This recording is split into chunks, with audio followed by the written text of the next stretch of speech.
20 বছর আগে আওয়ামী লীগ আর বিএনপি দেখেন কত সুন্দর ছিল, আর যখন বিএনপি কে তাড়িয়ে দিছে তখন আওয়ামী লীগের পালা ছিল। এখন হচ্ছে আপনার আওয়ামী লীগের দিন শেষ, বিএনপির আগমন, দানের শেষ তারেক রহমানের।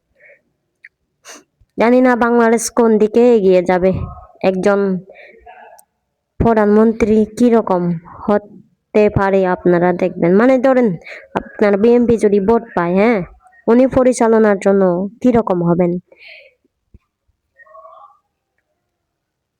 আমি মনে করি মানে যতগুলো ভিডিও দেখছি, আমি মনে করি তারেক রহমান অনেক ভালো, আদর্শবান, এরকম মানে দেশের জন্য কাজ করবে, মানে দেশের মানুষের জন্য কাজ করবে, দেশের মানুষের মঙ্গল চিন্তা করবে, এরকম।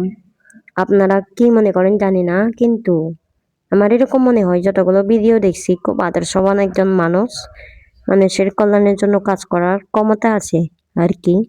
দেখেন আগে বিএনপির ক্ষমতা ছিল না, এখন তো বর্তমানে হয়তো আওয়ামী লীগ না থাকায় ওদের ক্ষমতা একটু হলেও এসেছে, তাই না?